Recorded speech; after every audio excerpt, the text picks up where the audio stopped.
Salam prestasi. Salam prestasi. Masih di tempat Bapak Zul Hendri, Zola Galeri. Kali ini kita kedatangan tamu seorang yang sosok yang hebat, yang banyak menorkan artis-artis, khususnya artis modeling Yogyakarta, dan alhamdulillah banyak menghasilkan prestasi di juara nasional. Antaranya di situ ada Vio Bintang Pamungkas, kemudian ada BB, ada banyak lagi. Salah satu di Tan juga ada Aza. Hampir semua modeling anak-anak itu semua di bawah besutan tamu kita pada sore hari ini. Kita akan siapa tamu kita?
Papa, yuk kita makan yuk. Paling enak makan sama keluarga. Jangan salah pilih, pakai Cornet So Good. Cornet So Good, praktis kemasannya. Cornet ayam dan sapi, enak dan sehat. Campur di nasi goreng, bubur atau mie instan. Cornet yang paling enak, so good is very good.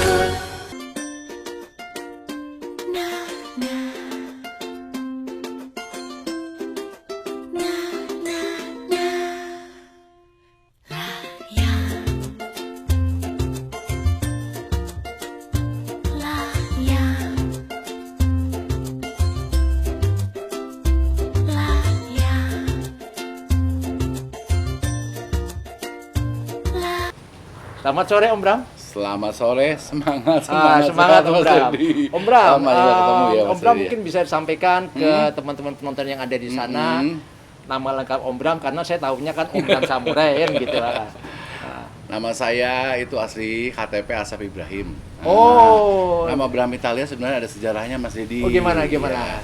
Sejarahnya itu waktu saya muda dulu, saya kan merantau. Biasalah, zaman-zaman mahasiswa itu pasti pengen menjadi sosok orang terkenal gitu. Nah, kebetulan saya ketemu dengan seorang maestro, Mas Haji Notonegoro. Beliau yang memberikan, kayaknya kamu mesti dirubah deh namanya. Karena tidak ada dalam dunia entertainment itu namanya Asep. Akhirnya saat itu juga akhirnya ketemu dengan Mas, apa ya namanya? Udah Bram. Nama Italia itu sebenarnya suatu yang unik, Mas. Karena ada satu agensi dulu, tempat saya bernaung, itu ada namanya Bram itu 3.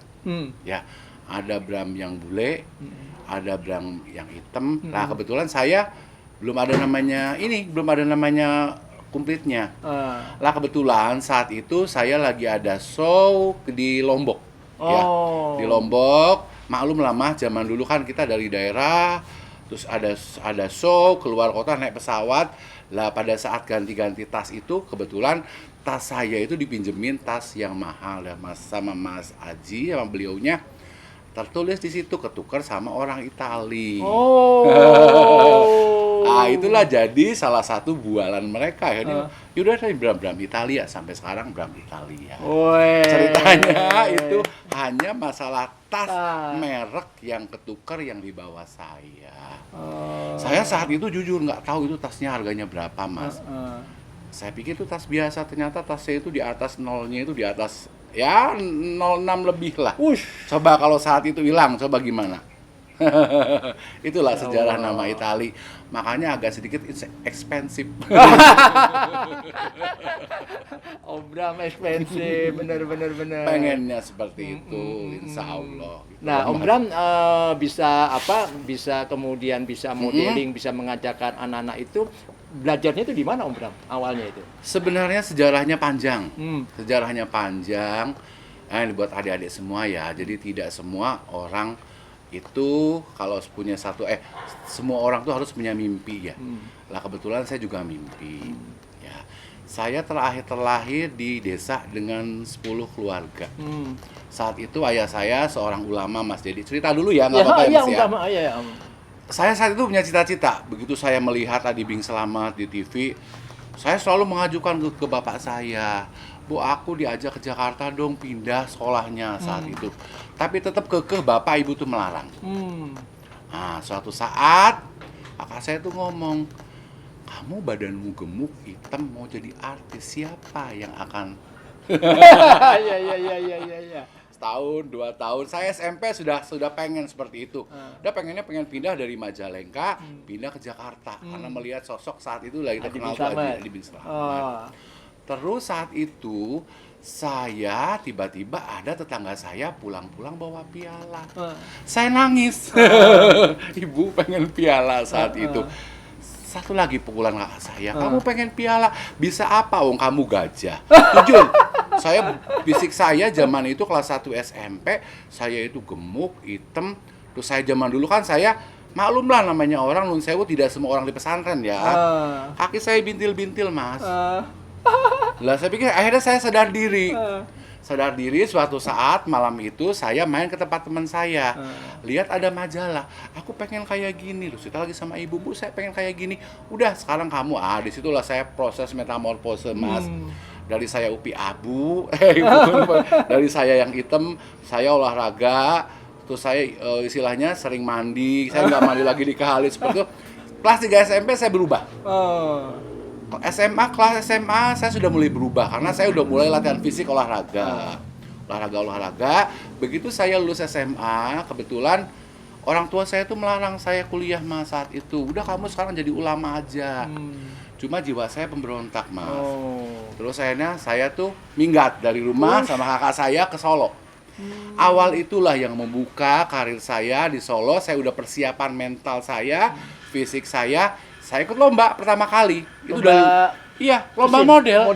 Padahal saya tuh nggak pernah namanya belajar. Cuma saya dalam arti kata, saya punya mimpi, selalu dalam hati saya seperti itu. Dari situ, dari 500 peserta disaring, ternyata saya juara. Terus saya pegang piala itu kemana-mana dibawa. Saya balap pulang ke rumah, ngomong sama ibu saya, Bu, saya pengen pialanya 100. Ayo kamu berdoa.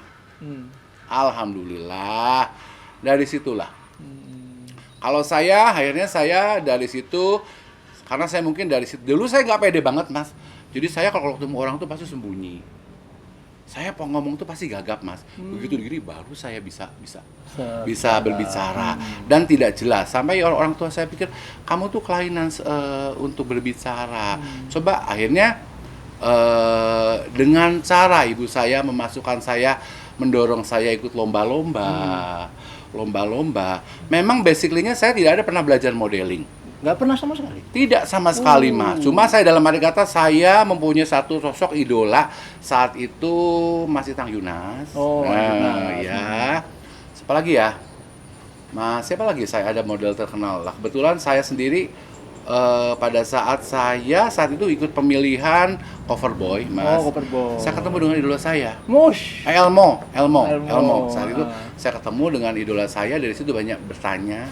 Di samping juga Mas Aji Notonegoro, teman-teman saya seperti almarhum Haji Marsaid.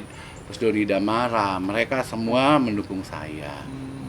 Nah, terus ceritanya saya setelah itu, mungkin saya di Jakarta saat itu dari lulus kuliah 90 sampai 91 lah. Karena saya dikontrak dalam satu agensi. Saya nggak tahu itu agensi terkenal saat itu. Ternyata semua model-model daerah itu memimpikan ikut agensinya Mas Aji. Oh. Saya hanya mimpi, Mas. Jadi saat itu saya putus asa nyari kerja di Jakarta, nggak dapat kerjaan. Saya pulang ketemu dengan Mas Aji, dipanggil, sini kamu. Nah, satu ngapain tuh orang tuh, kayaknya sering lihat di mana gitu. Terus saya dites, tes foto, tes segala macem. Alhamdulillah, basically saya di Solo 3 tahun saya belajar mode. Saya istilahnya ikut lomba. Di situ ya udah, kamu besok kamu ke kantor tanda tangan kontrak. Oh. Nah, disitulah awal-awal. Itu loh, Mas. Tuh, lanjut Mas. Ini buat inspirasi teman-teman yang ada di situ, sana. Saya kan sekolah saya itu ada ikatan dinas fisioterapi, Akademi Fisioterapi Solo, saat itu Akfis. Saya dapat biaya pemerintah, saya harus jadi PNS. Oh. Sekarang berarti Om Bro PNS. PNS Rumah Sakit Dr. Sarjito, Mas. Dari situ saya balik ke Jogja, mau dari nol lagi. Saya PNS, tinggal di asrama dengan segala fasilitas yang memang seadanya. Dan saya dari dunia dunia foto. Dan alhamdulillah karir saya selama 2 tahun di Jakarta, hampir semua majalah nasional saya masuk. Dari mulai Aneka saya cover, dari Femina, dari Gadis, Hai. Gadis nggak boleh saat itu, karena nggak pernah ada namanya model show masuk Gadis, Mas. Semua majalah pokoknya. Itu suatu anugerah buat saya. Kalau dengar Mas Aji, makasih banget. De Ivan Gunawan, saya tahu waktu kecil juga, makasih banget. Jadi saya tahu sama itu. Dari saat itu, kenapa saya belajar modeling, Mas? Modeling. Saya terinspirasi sama kakak sepupu saya. Itu juga pertama kali dia mencoba saya, coba kamu ngajar. Mas Wawan Ridwan. Belum, Mas, masih di Solo. Di Solo. Mas Ridwan. Terus pada saat itu saya masih belum berani ngajar. Karena apa? Suatu ngajar itu kalau kita tidak punya prestasi dan kita tidak nyemplung secara utuh, tuh kita nggak bisa ngajarin. Betul, Mas Bram, betul. Setelah itu saya nyuri-nyuri ngelihat Mas Aji lagi ngajar. Kebetulan kan model-model saat itu nasional tuh sering latihan secara profesional di tempatnya Mas Aji. Lah di situ saya terbuka. Ya. Terus saya hijrah ke Jogja. Saya udah punya bekal nih dari beliau-beliau itu, dari Mas Wawan Solo, dari Mas Aji. Kebetulan saya di sini ada teman saya dulu. Studio 90, bukan sekolah modeling. Bukan sekolah modeling. Saya merintis dari nol, Mas. Dari istilahnya loh, batu terjakan di dinas segala macam. Padahal pengalaman saya saat itu sudah banyak. Orang meragukan, ngapain sih belajar sama dia gini. Akhirnya saya buktikan dengan cara saya pelan-pelan, anak-anak saya ikutan event, ikutan segala macam dari situ. Terus atas bimbingan Mas Ananta Kanafi sama Mas Yoyong, saya nggak akan melupakan jasanya mereka karena dua orang itu. Mas Yoyong Kenji ya? Yoyong Kenji. Beliau itu adalah mereka yang mengangkat saya sehingga saya menjadi guru model di PAPMI awalnya. PAPMI. Awalnya Studio 90, setelah itu PAPMI. Dari situ saya 10 tahun saya mengabdi. Terus alhamdulillah kan umur ini nambah. Umur nambah, kita harus sadar diri bahwa saya sudah nggak laku lagi di model, nggak laku lagi di persinetronan, karena zaman dulu kita kan juga parvi ya, Mas. Dari situ saya mulai berpikir dalam satu perjalanan hidup saya selalu melakukan suatu perjalanan spiritual. Saya akhirnya memberanikan diri, saya tuh nggak punya uang, saya pengen naik haji deh. Naik haji tahun 99. Tahun 2000 saya memiliki satu studio karena saya berdoa di sana, Tuhan, saya pengen mengabdikan hidup saya, masa tua saya untuk memberikan satu ilmu kepada mereka. Seperti Mas Dedi. Tetap Mas Dedi itu figur saya juga sebenarnya. Ya, segala baru loncatan, semua masalah segala macam Mas Dedi tetap tegar. Saya kadang-kadang berpikir, ya Allah Mas Dedi. Saya kadang-kadang kalau malam-malam dapat WA dari Mas Dedi, ya Allah sehat. Terus saya menginspirasi, Mas. Jujur, Mas. Apalagi COVID sekarang ini ya, masa-masa COVID sekarang ini, saya kerja di Sarjito. yang memang ya kita tiap hari lah rutinitas dengan pasien-pasien COVID. Alhamdulillah, semoga Tuhan juga gitu ya Mas ya, kita tetap Amin. sehat. Amin. Lah, belum selesai Mas. Akhirnya dari situ saya mencoba sisa-sisa hidup saya, masa tua saya hanya pengen memberikan satu istilahnya reply, cerita kepada mereka. Betapa susahnya saya zaman dulu, anak kampung, nggak punya istilahnya anak kampung, minim fasilitas. Dengan saya bermimpi, dengan saya istilahnya apa ya, metamorfosis, mau berkorban, mau dihina orang, mau dipuji orang. Akhirnya kalau namanya disebut maestro belum ya Mas? Oh sudah. Karena banyak yang sudah lahir dari tangannya Om Bram. Kalau Mas Dedi mungkin maestro. Kalau saya mungkin Sudah. untuk pencapaian seperti itu ya gimana Mas? Oh, sudah Om Bram. Anak-anak saya semua pecutan Om Bram semua kok itu. Jadi saya terharu Mas Dedi. Ya itu mungkin salah satu beberapa cerita saya bahwa kalian yang menggeluti di bidang seni, satu sisi kalau pengen berhasil punya satu mimpi itu harus diwujudkan dengan cara pengorbanan. Pertama, pengorbanan fisik dulu, merubah fisik ya.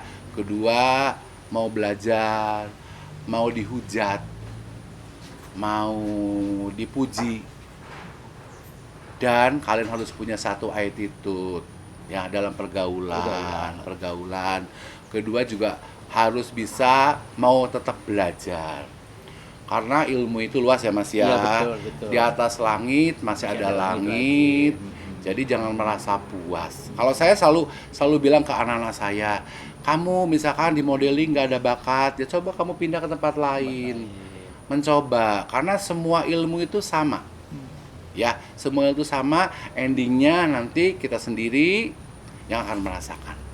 Saya hanya pesan sama ibu saya, waktu dulu saya pernah merasa boring di dunia saya, ibu saya bilang seperti ini, nak, kamu jangan merasa boring, jangan merasa istilahnya bosen. Satu saat orang akan mencari kamu. Terbukti sekarang. Insya Allah. Terbukti. Sama dengan Mas Dedi. Terbukti sekarang kata-kata orang tua. Itu namanya doa, terutama doa seorang ibu. Ya, saya tidak istilahnya tidak apa namanya ya, bahwa ibu seorang anak berhasil itu dari di tangan seorang ibu dan doa seorang ibu yang selalu mensupport anaknya sehingga kita mencapai satu titik di mana titik itu diakuin sama orang dan semua orang gitu loh Mas Dedi. Jadi merinding ya Mas. Waduh, ini banyak cerita teman-teman semua yang ada di sana nih sangat istimewa. Jadi jangan ada tergantungan, Ya, ada tergantungan betul. kepada siapapun juga. Ini suatu sudah fakta nih, fakta berbicara ini, real. Ini Om Bram Samurai. Tadi Om Bram menyebutkan Yoyong Kenji ya? Iya Mas Yoyong Genji. Yoyong Kenji, hai Mas Yoyong Kenji. Sananta. Ya, Mas Ananta Kanafi. Mas Haji. Ya, Mas Andi, kemudian Mas Aji Notonegoro. Mas Aji Notonegoro, Mas kemudian Wawan. Mas Wawan dan Om Semua. Hamzah Glass Endorse. Iya. Ya, Om Hamzah Mirota itu kita semua dulu satu sama-sama. Ya. Kemudian sama Mas Didi, kemudian sama Stanley HT. Ini teman kita kali Ya. ini yang kita wawancarai. Om Deddy besok berharap Stanley bisa siap, Yoyong Kenji kita bisa sharing bersama, paling nggak menginspirasi kepada adik-adik yang ada di Yogyakarta khususnya Indonesia pada umumnya. Dan juga teman-teman teman-teman Om Bram yang di Rumah Sakit Sarjito, semangat. Ya. Om Bram ini loh semangat. Mungkin ada yang lain Om Bram. Cuma saya gini Mas, saya hanya pesan kepada adik-adik semua, jangan lupa sama asal usul. Gitu. Guru itu tuh banyak nggak apa-apa, tetapi tetap kita santun. Betul. Itu yang selalu saya pegang ke anak-anak saya. Kadang jadi Pak Kulit ya. Iya, Mas Dedi itu sampai saya mau nangis sebenarnya. Karena saya sendiri, saya merasa seperti sekarang saya mendapat ilmu dari beberapa orang. Masing-masing orang itu punya satu kelebihan. Betul. Lah, kelebihannya kita ambil, kekurangannya kita buat. Betul, Itu betul, aja. betul. Cuma saya minta doanya kepada teman-teman senior saya yang sudah membuat saya seperti ini. Semoga mungkin kalau saya untuk karir mungkin saya hanya memberikan ilmu kepada kalian. Sebenarnya kita usianya kan sudah Udah S2 sampun sepuh.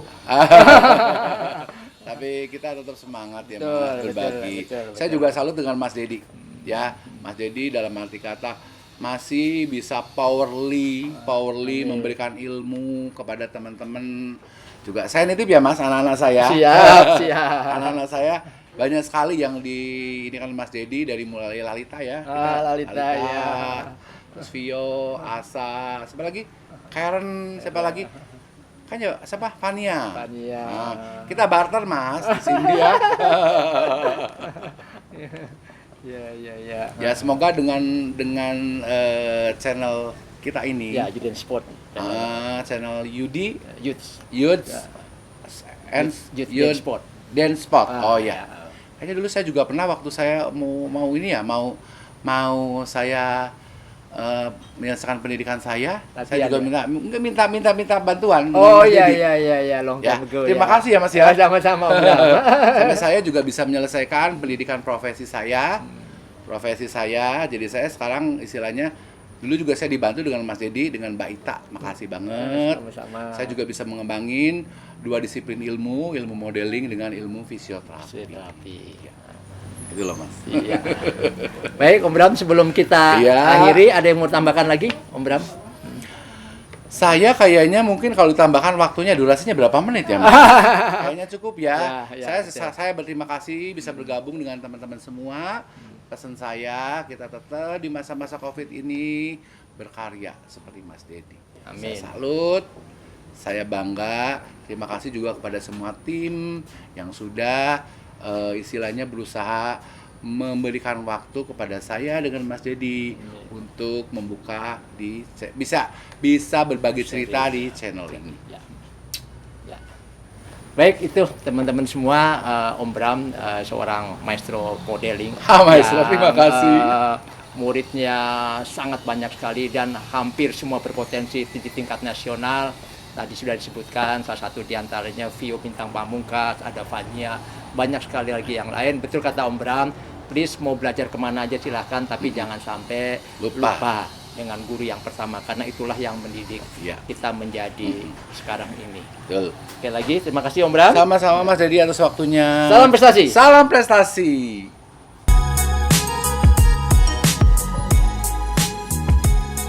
Salam prestasi.